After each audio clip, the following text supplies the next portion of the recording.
ನೋಡಿ, ಕಾಂಗ್ರೆಸ್ ಅಧಿಕಾರಕ್ಕೆ ಬಂದು ನವೆಂಬರ್ 20ನೇ ತಾರೀಕಿಗೆ 2.5 ವರ್ಷ ಪೂರ್ಣಗೊಳ್ತಾ ಇದೆ. ಸಿದ್ದರಾಮಯ್ಯನವರು ಸಿಎಂ ಆಗಿ 2.5 ವರ್ಷಕ್ಕೆ ಕಾಲಿಡ್ತಾ ಇದ್ದಾರೆ. ಇಂಥ ಸಂದರ್ಭದಲ್ಲಿ ಸರ್ಕಾರದಲ್ಲಿ ಕೆಲವೊಂದಿಷ್ಟು ಬದಲಾವಣೆ ಆಗುತ್ತೆ ಅನ್ನುವಂಥ ಮಾತಿತ್ತಲ್ಲ, ಅದು ಖಚಿತ ಅನ್ನೋ ಮಾಹಿತಿ ಸಿಗ್ತಾ ಇದೆ. ದೆಹಲಿ ವಿಶೇಷ ಪ್ರತಿನಿಧಿ ಟಿ.ಬಿ. ಜಯಚಂದ್ರ ಅವರು ಸುಳಿವು ಕೊಡ್ತಾ ಇದ್ದಾರೆ. ಏನಂತ?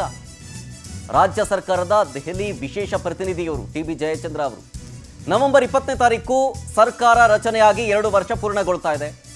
ಗದ್ದುಗೆ ಹಿಡಿದು 2.5 ವರ್ಷದ ಬಳಿಕ ಹೊಸ ಸ್ಪರ್ಶ ಕೊಡಲಾಗುತ್ತೆ. ರಾಜ್ಯ ಸರ್ಕಾರಕ್ಕೆ ಹೊಸ ಸ್ವರೂಪ ಕೊಡಬೇಕು ಅನ್ನುವಂಥ ಚರ್ಚೆಯೂ ಕೂಡ ಆಗಿದೆ. ಯಾವ ಸ್ವರೂಪವನ್ನ ಕೊಡಬೇಕು ಅನ್ನುವಂಥ ನಿರ್ಣಯ ಆಗುತ್ತೆ.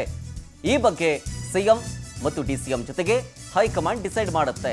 ಹೀಗಂತ ಬೆಂಗಳೂರಿನಲ್ಲಿ ಶಾಸಕ ಟಿ.ಬಿ. ಜಯಚಂದ್ರ ಸ್ಫೋಟಕ ಸುಳಿವನ್ನ ಕೊಡ್ತಾ ಇದ್ದಾರೆ.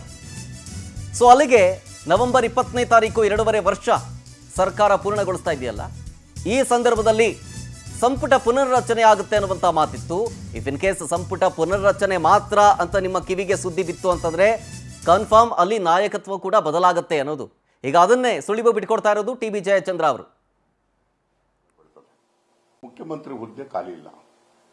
ರಾಜಕೀಯದಲ್ಲಿ ಕೊಡ್ತಕ್ಕಂಥ ನಮ್ಮ ಮೆಸೇಜ್ ಏನಿದೆ, ಒಂದ್ಸರಿ ಆಯ್ಕೆ ಆಗಿದ್ದಾಗ 5 ವರ್ಷ ಇರ್ತಾರೆ ಅಂತಕ್ಕಂಥ ಭಾವನೆಗಳು ಇರ್ತವೆ. ಎಲ್ಲೋ ಒಂದು ಕಡೆಗೆ ಇದು ಅವಧಿ ಇದೆ ಹಾಗೆ ಹೀಗೆ ಅಂತಕ್ಕಂಥದ್ದು ಏನಾದರೂ ಕೂಡ ಬಂದ್ರೆ ಅದು ಆಡಳಿತದ ಮೇಲೆ ಕೆಟ್ಟ ಪರಿಣಾಮ ಬೀಳ್ತದೆ.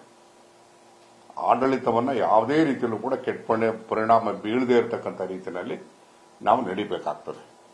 ಅಂತ ಅವಶ್ಯಕತೆ ಬಂದಂತ ಸಂದರ್ಭದಲ್ಲಿ ವರಿಷ್ಠ ತೀರ್ಮಾನ ಮಾಡ್ತಾರೆ. ಮುಖ್ಯಮಂತ್ರಿ ಹುದ್ದೆ ಅಂತಕ್ಕಂಥದ್ದು ಖಾಲಿ ಇಲ್ಲ, ಖಾಲಿ ಆಗಬೇಕು ಅಂತಂದ್ರೆ ಅದು ವರಿಷ್ಠ ತೀರ್ಮಾನ ಮಾಡೋದು. ಒಂದು ಬಹಳ ಮುಖ್ಯವಾಗಿ ಅಂತ ಹೇಳಿದ್ರೆ 26ನೇ ಇಸ್ವಿನಲ್ಲಿ 4-5 ರಾಜ್ಯಗಳದ್ದು ಚುನಾವಣೆಗಳು ಬರ್ತದೆ. ಆ ರಾಜ್ಯಗಳನ್ನ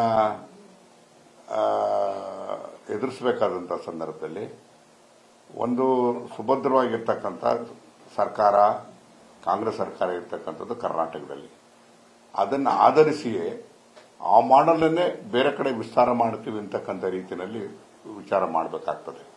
ಆ ಕಾರಣಕ್ಕೋಸ್ಕರ ಹೊಸ ಸ್ವರೂಪವನ್ನು ಕೊಡುವುದರ ಬಗ್ಗೆ ಚಿಂತನೆ ಮಾಡಿದ್ರು ಮಾಡಬಹುದು. ಒಂದು ಬಹಳ ಮುಖ್ಯವಾಗಿ ಅಂತ ಹೇಳಿದ್ರೆ 26ನೇ